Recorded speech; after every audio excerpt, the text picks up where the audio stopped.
I should be getting ready for a trip to Aarhus, but we do have more important things to talk about, and that is books. To be specific, books I've read recently that I just thoroughly enjoyed. So let's just get into it.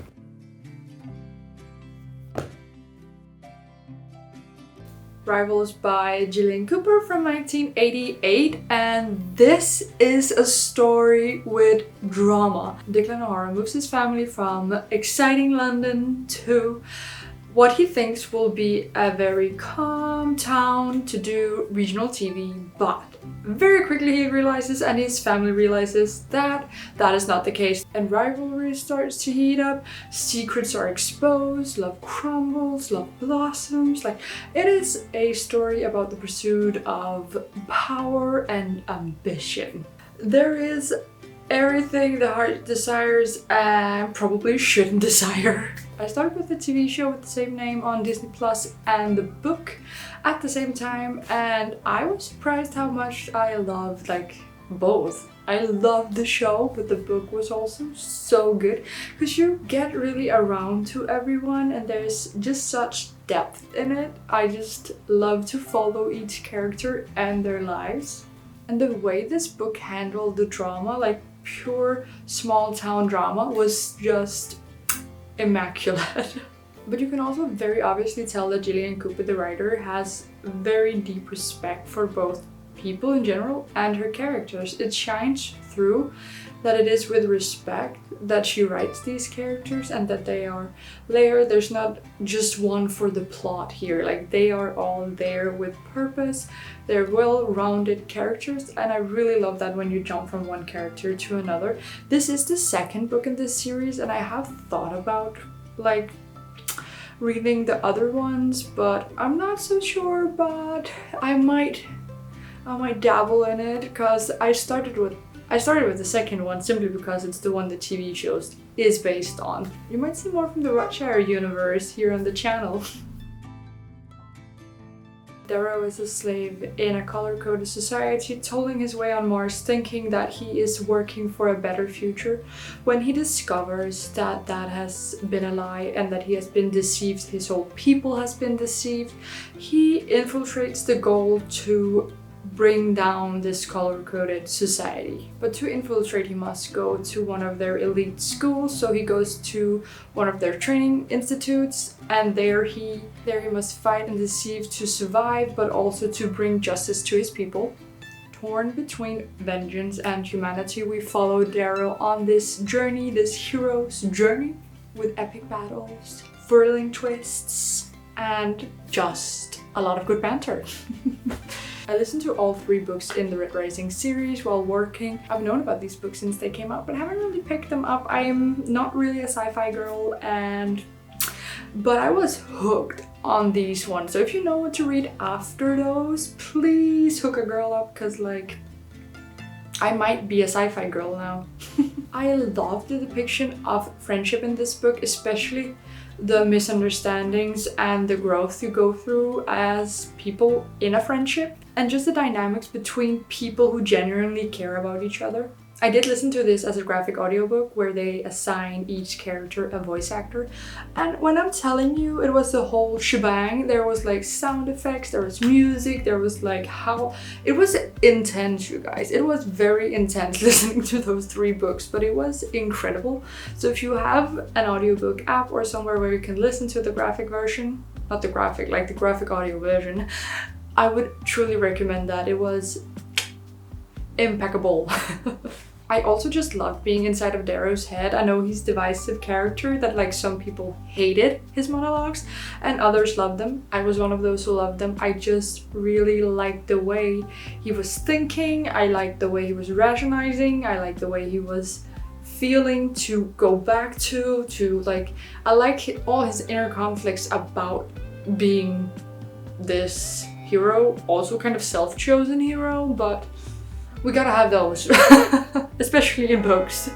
It also just made me really feel like I was there with him all the way, every step. These books also really made me want to reread The Hunger Games, because it gave me the same sense of depth and just thought through book with a horrible depiction of humanity. But yeah, just a similar sense of intensity and just emotional depth. We have Frances, who is a witty college student, and her best friend Bobby, and they do spoken word poems together. One night at one of their readings, they meet Melissa and Nick, older, very cool couple who they kind of get entangled with. They go there for dinner, they start talking, but as her connections deepen, her very well-structured inner being, her life kind of falls apart. She can no longer hold together this facade that she has made. It's a sharp, intimate exploration of friendship, of relationships, vulnerability, and the chaos of early adulthood. I was conflicted about Conversation with Friends, and I've been conflicted with all the books I've read of hers, which are 2.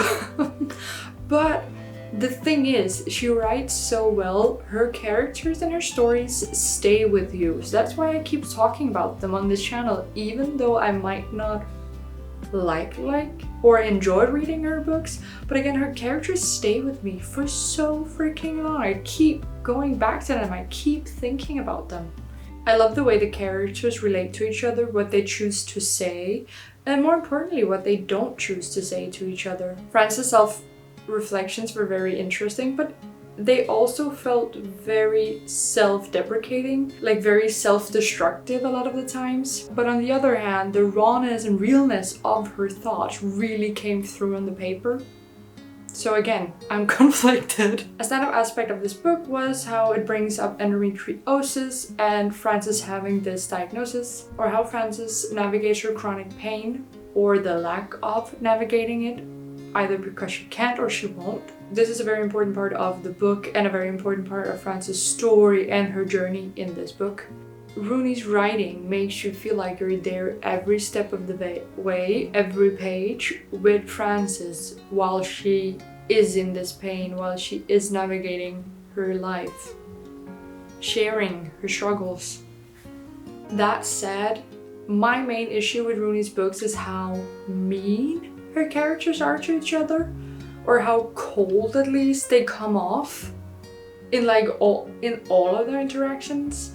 And it does feel intentional, I just don't like it. Still, I can't deny the power that Rooney has in her storytelling, the way she depicts people and the way they have relationships with each other, the way they relate to each other or not. Tired of a violent life, Vivian has decided to open a coffee shop. She is a retired orc. She does no longer want to be killing, plundering, or walking the battlefields. But the problem is she has decided to open this coffee shop in a place where they don't know what coffee is. Facing skeptical locals and a bit of threats, for the first time Viv stays somewhere. She now discovers the power of community, of friendship, and a little bit of magic. This is a cozy, heartwarming tale. It's about second chances and pastries and just that of reinventing yourself. This was a perfect palate cleanser for me as a fantasy girl that wanted to read a fantasy book but didn't want a let's save the world kind of book. I absolutely love this one. It was so sweet and so much fun. I really appreciate that Baldree wrote this book, took his time to write a book that didn't have to be about complex, big, dark feelings, but still really depicts a person on a journey. You see me baffled here? Like, it's just so a breath of fresh air to read something that is fun, light, but actually still leaves you with, oh, that was a person, orc, reinventing herself. Like, she was tired of one thing and she did something new. It worked out, which was just so sweet. Loved it. Because like Legends and Lattes, even though it has a very cozy, both exterior and interior, it really explores friendship and this like relationships in a very light, a very, not even light, because they do talk about bigger feelings, but they just, it's not complicated more than what it has to be. It's It's just about discovering that everyday kind of magic, and I'm here for it. Tove Ditlevsen's granddaughter shared the family's very dark and painful legacy. Through a secret folder left by her mother, Lise discovers the generational trauma that has passed through her family, the addiction, the abuse, and the silence. And breaking free of the cycle of shame that has haunted her family for generations. But the way Lise Munk tells her story, her mother's story, and her grandmother's story was just extraordinary. It is a difficult book to read, especially when you have enjoyed Tove Ditlevsen's books, which I have and many others have, to realize that the people who we find comfort in might not have been the most comforting people for those around them. So to think that her own family didn't find that comfort in her that she gave her readers was, I was about to say mind-boggling, but it's not mind-boggling, it's just kind of sad, but it all makes sense in this book.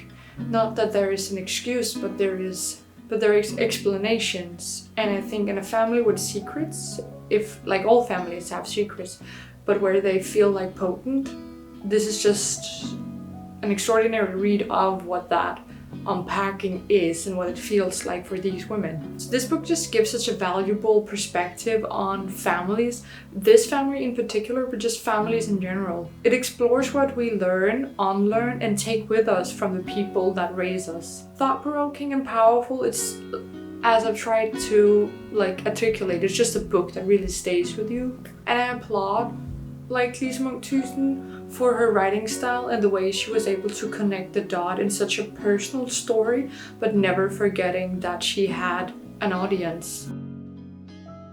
Those are the books that I have enjoyed recently, that I've listened to while working, reading, and simply just thoroughly enjoyed. Please share with me down in the comments if you have read any good books recently. I never stop wanting to know about new books I should pick up. So please do that. And until next time, I just hope you have a lovely, lovely day.